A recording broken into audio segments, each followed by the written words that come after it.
You may own a residential investment property, or could be your own home. There are problems with it. You've had a few bad tenants that are constantly complaining. The bathroom and kitchen may need redoing very soon.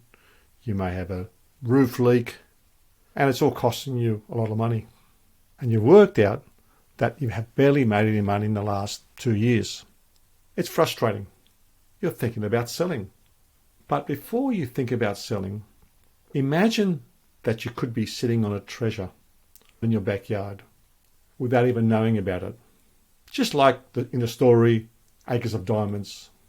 Many people could be sitting on valuable opportunities with their homes and properties, whether it be your own residential property or be a residential investment.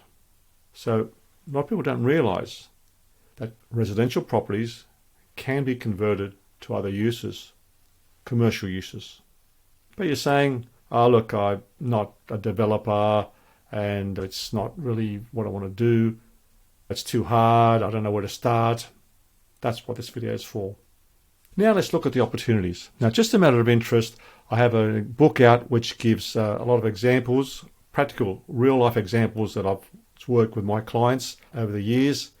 The book is called Commercial Real Estate Investing for the Residential Investor. It's available on Amazon Books and the link is below.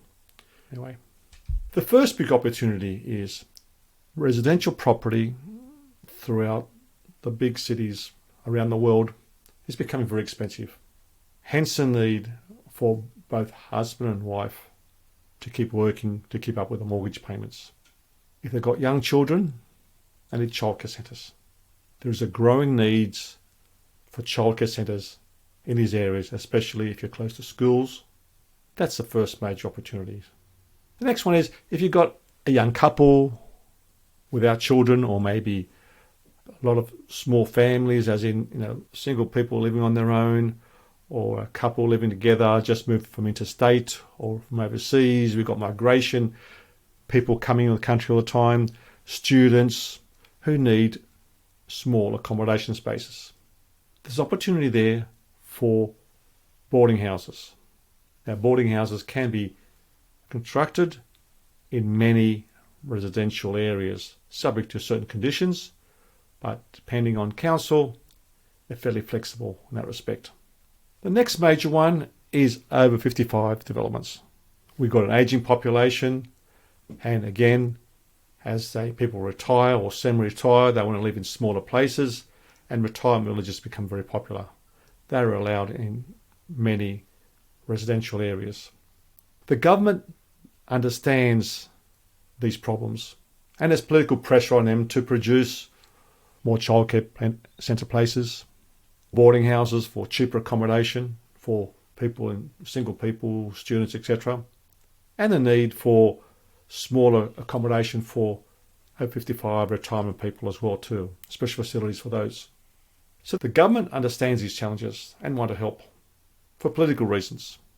They're making rules to allow property owners to make bigger buildings and offer tax breaks to encourage these changes.